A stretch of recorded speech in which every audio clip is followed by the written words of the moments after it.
Le livre des juges, chapitre 11. Jephthé, le Galaadite, était un vaillant héros. Il était fils d'une femme prostituée, et c'est Galaad qui avait engendré Jephthé. La femme de Galaad lui enfanta des fils qui, devenus grands, chassèrent Jephthé et lui dirent « Tu n'hériteras pas dans la maison de notre père, car tu es fils d'une autre femme. » Et Jephthé s'enfuit loin de ses frères, et il habita dans le pays de Tob. Des gens de rien se rassemblèrent auprès de Jephthé, et ils faisaient avec lui des excursions.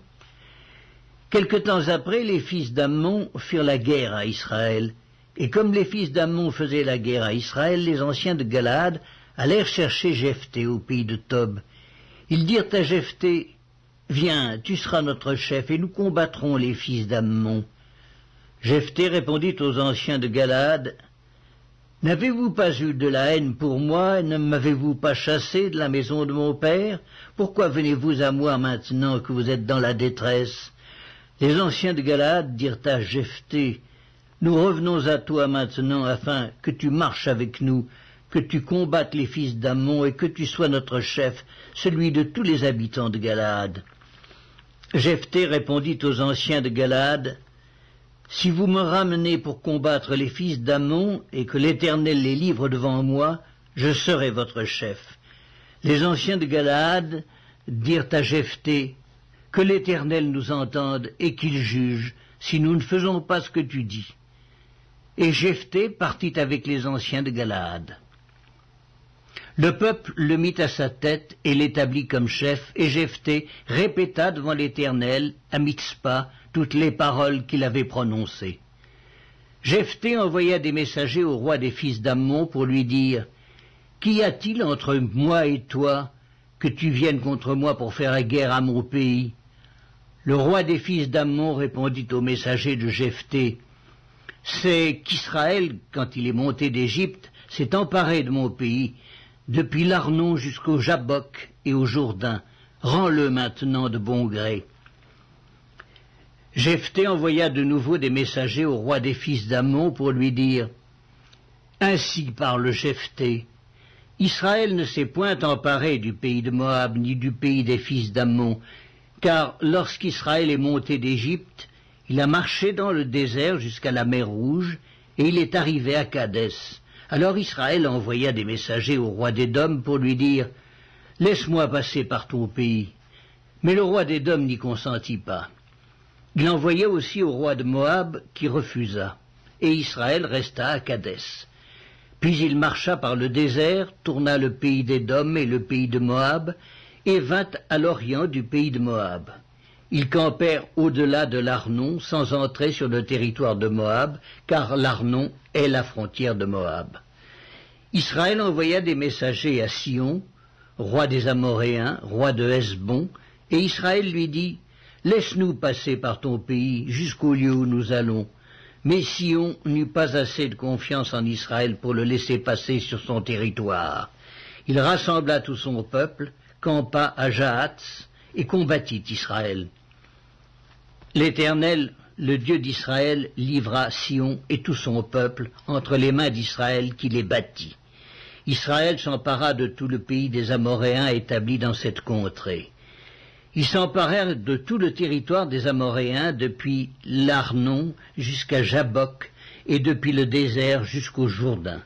Et maintenant que l'Éternel, le Dieu d'Israël, a chassé les Amoréens devant son peuple d'Israël, est-ce toi qui aurais la possession de leur pays?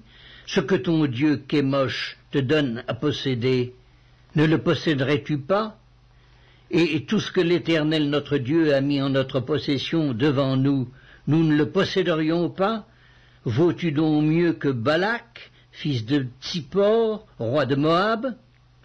A-t-il contesté avec Israël, ou lui a-t-il fait la guerre? Voilà 300 ans qu'Israël habite à Hesbon et dans les villes de son ressort, à Aroër et dans les villes de son ressort, et dans toutes les villes qui sont sur les bords de l'Arnon. Pourquoi ne les lui avez-vous pas enlevés pendant ce temps-là?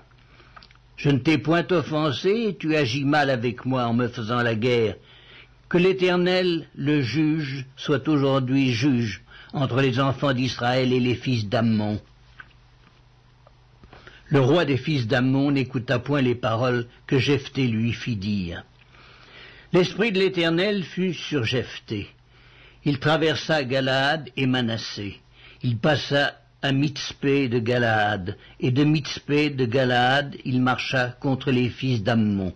Jephthé fit un vœu à l'Éternel et dit, « Si tu livres entre mes mains les fils d'Ammon, quiconque sortira des portes de ma maison au-devant de moi, à mon heureux retour de chez les fils d'Ammon, sera consacré à l'Éternel, et je l'offrirai en holocauste. » Jephthé marcha contre les fils d'Ammon, et l'Éternel les livra entre ses mains. Il leur fit éprouver une très grande défaite, depuis Aroër jusque vers Minite, espace qui renfermait 20 villes, et jusqu'à Abel-Kéramim.